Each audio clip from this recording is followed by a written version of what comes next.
So the big question is this: how do you lose all the weight that you want and actually keep it off for the rest of your life, while trying to make sense of all the noise that comes from the weight loss industry? That is the question. And this podcast will give you the answers.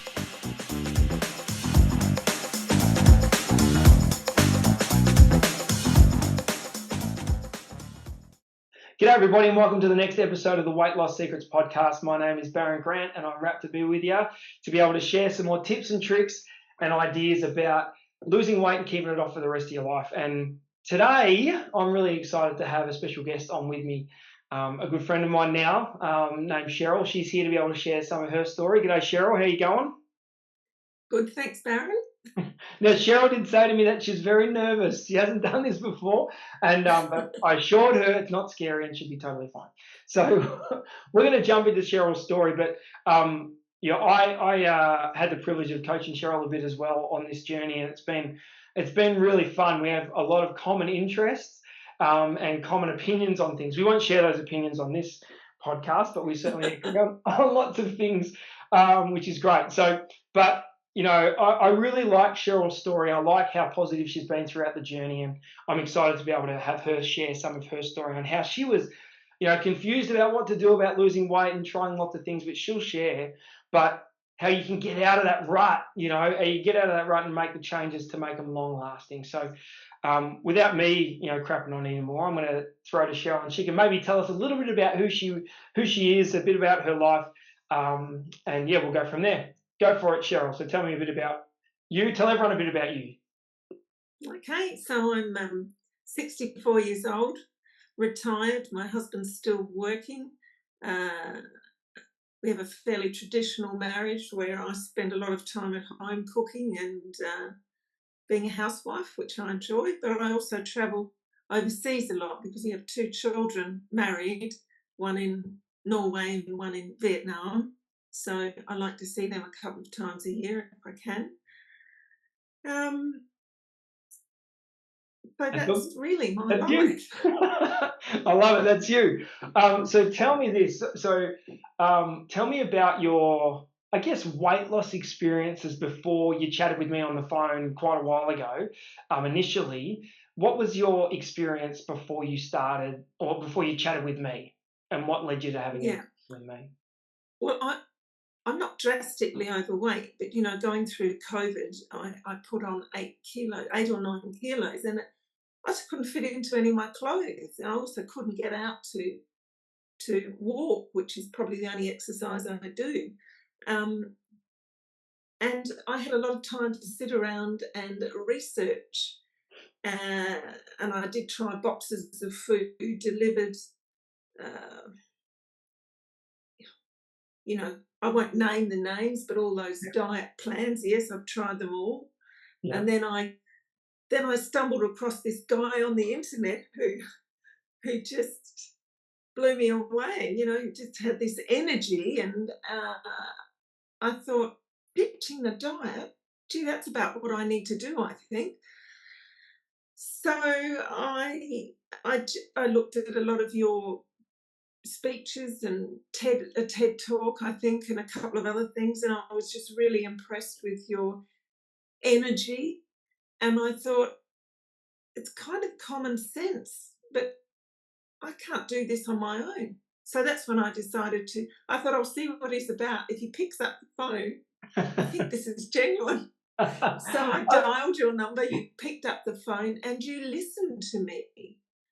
And I was just so impressed that with joining up and the money I would pay, the actual supervision that I would get the program, I would get a whole heap of recipes, but I also had that contact. You were there at the end of the phone or at the end of a text message. There was somebody there for me. And that's rare. That doesn't happen, I don't think.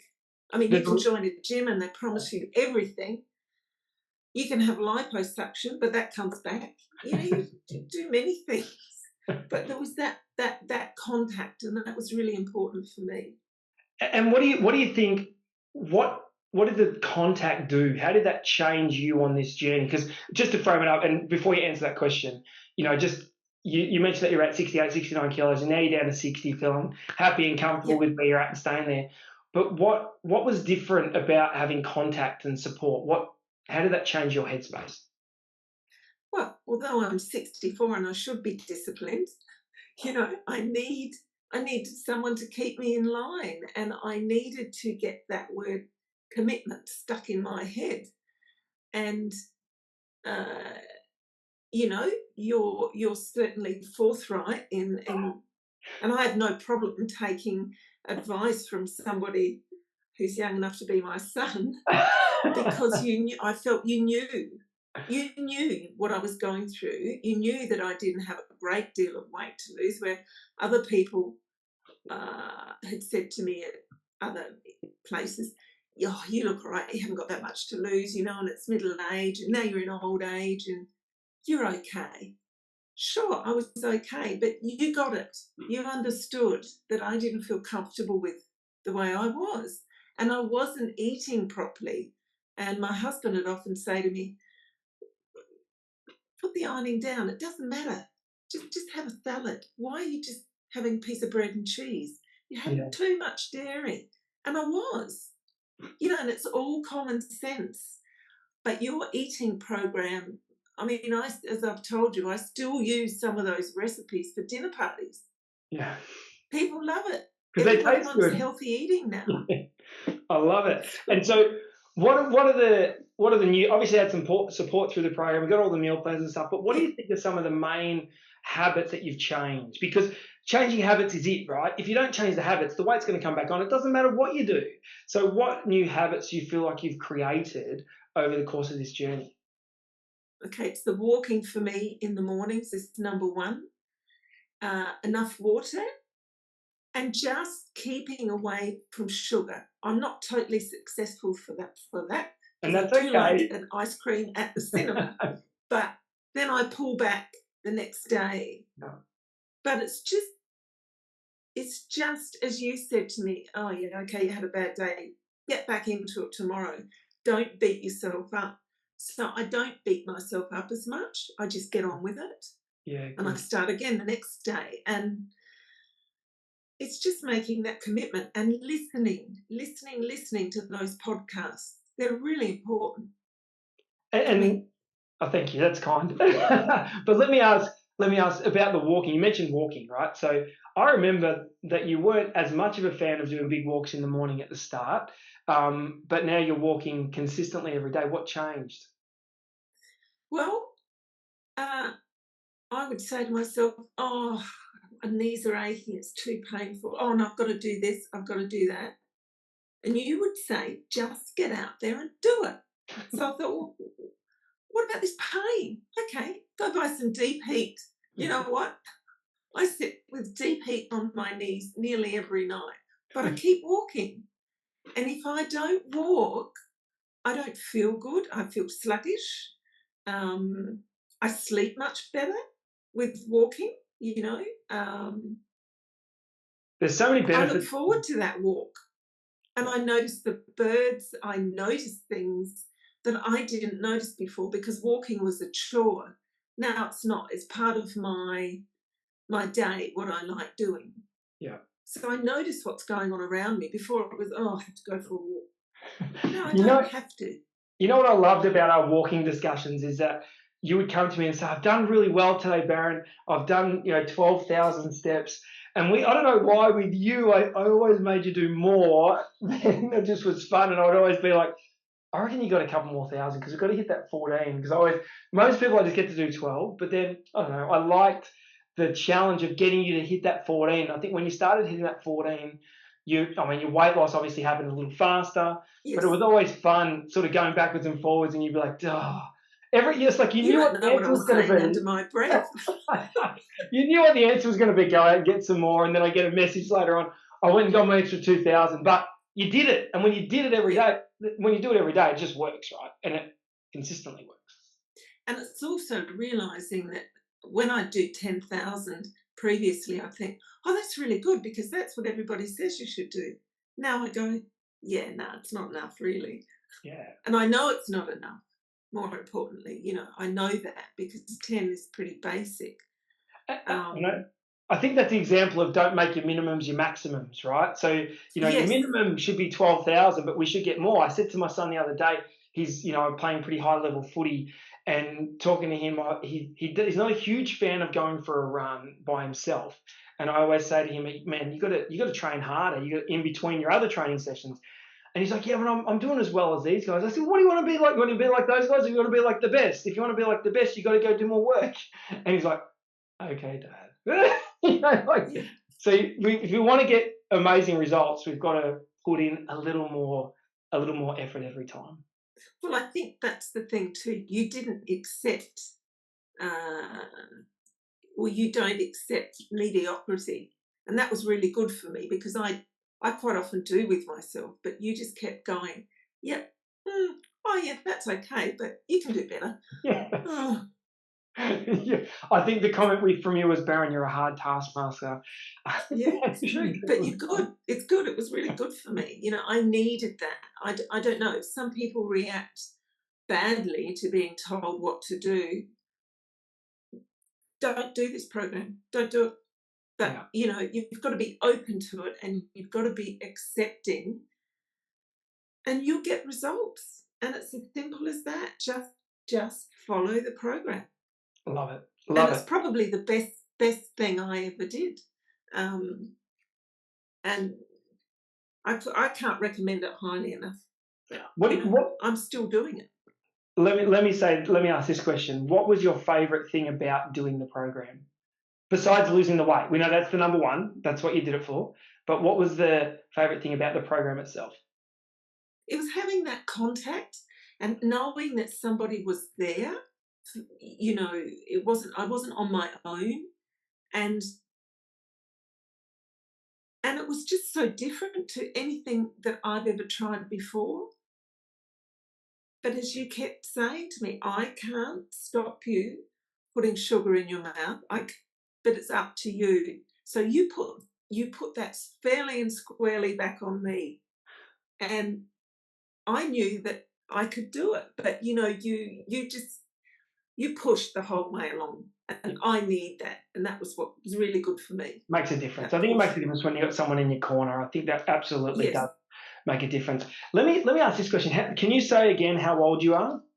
I don't remember. 64. 64, right. Now, I hear all the time from people who don't know stuff about weight loss, where they say, oh, it's just because you're getting older. You can't, it's very hard to lose when you get older, right? What would you say to those people, those medical professionals who say this stuff as well? What would you say to those people now who would tell you, oh, you're getting older, or you hear that in a conversation? Well, how would you respond? Well, exactly the same way as I used to respond. I had 2 children, 17 months apart. And with each one, I put on 20 kilos because I wanted healthy babies, and I ate and ate and ate. And after them, I walked and walked and walked, and I ate sensibly. I was slimmer after children than before. And everybody said, oh, but I can't lose weight because I've had children, and of course you put weight on. And then when you're middle-aged, menopause, and then when you get old. So all those factors, for me, no, it's not true. If you really want to do it, your word is commitment, and that's a really important thing. You've got to be committed. And having children, and no, you can lose that weight. Being old, you want to lose it, you'll lose it. But I no longer believe in, when people tell me about various programs, and maybe you maintain your weight on them, but you won't lose any. And gyms, well, I've joined gyms, and I just went for the social, for the coffee after, which incidentally, I no longer drink coffee. That was huge. And I was having coffee, I was having a lot of milk in there. Wow. I drink green tea. I haven't touched coffee for 4 months. And I feel great. Mm-hmm.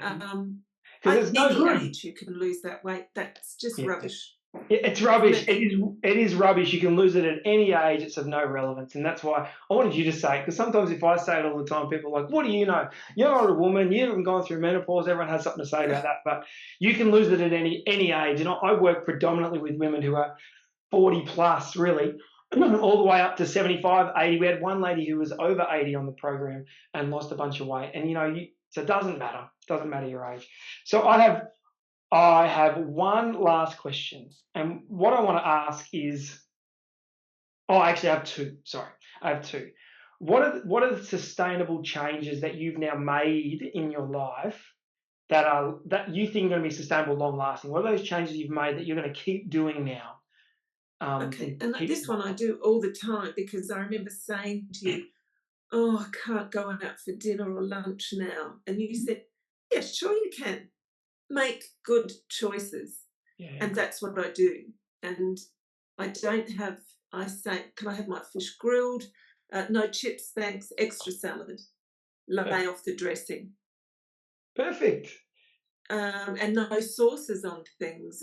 If I have meat, I don't want any sauce on it. Chicken. And usually restaurants are pretty good. So I don't have dessert. Occasionally I'll have an ice cream, and I drink a lot of water. And you can, as you said to me, you can do all the things you used to do. You just have to eat sensibly and make good choices. So making good choices has been really important for me. And that's sustainable, because it's not about restrictive eating. It's about understanding that food over here, if we have a lot of it, we're going to get fat. That's it. That's the story. And over here, you can eat loads of that stuff. So making good choices is it. My last question is, I want you to think about how you feel now in comparison to how you felt before you started the program. Because I know at the start you felt that nothing works. I've tried everything, Baron. I've done all these different magical things. Nothing works. And not even talking about my program. I want you to talk generally here and sort of say, right, if you're talking to someone who is in that headspace of, I can't do it, my body's broken, or this or that, what would you say to them about whether they can or whether they can't? And what would be your advice to someone? Really? Yeah. I would say, ring Baron Grant. Oh. No, but I mean, yes, that's the first thing I say. And I've said it to people, like friends my age, nearly all of them are overweight. And as a result, they have lots of health issues. So you can do it. Just do the program. And the most astounding thing to me is the amount of food you can actually eat. Mm. Sometimes in the beginning, I couldn't eat it all.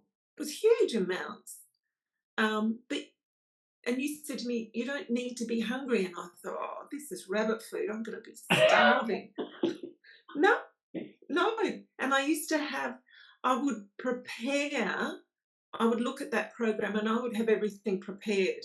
I wouldn't have to go to the fridge and cut up the broccoli and the cauliflower and peel the carrots. I'd have it all ready so that if that craving came for my snack, bang, it was there ready. It was waiting for me. Yeah. So I wouldn't even think about sugar. But getting away from sugar is really important for me. And, it's just such a great program. I loved it, Baron, and you know that. And I tell so many people about it, because people keep saying, oh, it's just you can't lose weight when you're older. And garbage. You can. You have to have that commitment. Yeah. Commitment. Once you commit to this program, it just falls off. But for me, I didn't have a lot to lose, so it took a good 3 weeks, didn't it, for me to lose a couple of kilos? And you kept saying, keep going. And then bang, I changed my whole lifestyle. And everybody's different, right? So some people get a big kick at the start, and others will almost build up as they go and have more consistency throughout the process. So it is different for everyone. But the key is this: if you know the right foods to eat and you eat them consistently, the weight will come off, simply because It's not rocket science. Like, it is, your body has to find energy. And if you're eating the right foods, it's got to go find the excess energy stores that we have in our body, which are our fat. And so it will always work. It works for everybody because it's based around how the body actually works. There's no tricks or tips or, crazy superfood nonsense. There's Sure. just good, consistent choices that you got to make every day. So that's awesome. Is there anything else you wanted to share before I let you go? Well, I would say to people that, when you go to buy a car or when you go to buy an expensive item, we all research it, don't we, on the internet? Do some research. Have a look at ditching the diet. It's different to anything else you'll ever see. That's my opinion, and I have loved every step of the way. I don't know. I can't understand how they wouldn't be addicted to you when they see those TED talks. I was, and I don't regret it at all. And you can say that it's basic, and we should all know what to eat. Yeah, we should, but we don't do it because we're influenced too much by all this other stuff that's out there, Baron. Fast food, things on TV. You just got to get back on the right track. And a lot of this stuff, I'm sure, as you went through the process, a lot of this stuff you already knew. Like, you already knew Yes. a lot of the right foods. But I always say to people, if it was all about knowledge, we'd all be skinny and rich. It's not just about knowledge, it's about action, and it's about consistent daily action. And when you do those things every day, the weight, like you said, it falls off. The weight comes off quite quickly, but you've got to do it. You've got to be consistent. That's the biggest and thing. You've got to commit. As you said to me, if you don't commit, nothing's going to happen. Yeah. And I thought, oh, gee, this guy's really hard. Yeah, because I'll let me make one more point. The excuses, everyone has excuses. We all have excuses. With professional excuse makers. Everybody is, so that we don't do the hard things. But the problem is, when we have those excuses, we think those excuses matter to our end result. We think that when we justify it's okay to have a chocolate because it's my daughter's birthday, or it's because this event coming up, we think that actually matters for the way that chocolate processes in our body.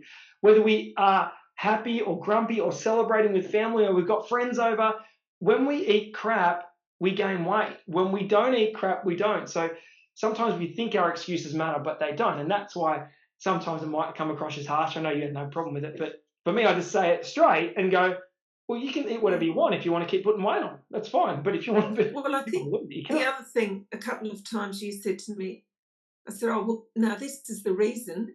You said, nah, it's not a reason. It's an excuse, Cheryl. And realistically, it was, yes. Yeah. It's not a reason not to do something. And that's right. And I try to challenge everyone's thinking all the time. I've got a lady I'm working with in Perth at the moment. She's been really good at. She's like an executive, and she's got all these conventions she has to go to all the time, and all those conventions have terrible food laid out at lunchtime. And so when she sends me a message, she says, all right, Baron, I deconstructed a sandwich today, so I didn't have the fruit. But so she's not making excuses. She's just like, I'm going to make the best decision in the situation that I'm in. Yeah. No excuses. Because if I make excuses, it doesn't matter. I just don't get what I want at the end of the day. When you make excuses. And there's always you taught me there's a way around that. There'll be Every something time there you can eat. Yeah, there always is. Yeah. But you just got to make that choice, and you got to be conscious of it. Yeah. And that becomes more natural as you go through longer and longer of experiencing it. So. And also my taste buds have changed, Baron. Oh, great call. I no longer look for that really sweet stuff as much as I used to. Yeah. Because the more you have that stuff, the more you crave it. And so when you remove it, but you got to replace it with good stuff. When you remove it and replace it with good stuff, you're right, your palate changes. So I think it's awesome. Well, I've been rapt to have you on today, Cheryl. That's been awesome. I love hearing your story and just being so honest and breaking down the myth. I love breaking down the myth that just because you're a little bit older, I won't say old, you're not at all, but just because you're a little bit older makes no difference on your ability to lose weight. No, and I think it's especially at my age that realising if you don't lose that weight, as many of my friends haven't, they've got huge health issues, And that only encourages doctors to give them more drugs and more and more and more. And then it becomes antidepressants and all sorts of things. It's just a list of drugs that they just keep pounding in, when really you could fix most of our issues with food that becomes our best medicine, frankly. Yeah. So it's awesome. I've loved chatting with you. As always, I always love chatting with you, Cheryl. But thank you so much for being on. For those that haven't subscribed to my podcast or on YouTube, haven't subscribed, hit that subscribe button. And we'll keep sending these podcasts out every day, little short messages to help you lose weight and keep it off. But if you've got any other questions, head to Ditching the Diet. You can book a call directly with me, ditchingthediet.com. And yeah, look forward to chatting with you guys like I've chatted with Cheryl. Thanks again, Cheryl, for being on with us. And we will talk tomorrow.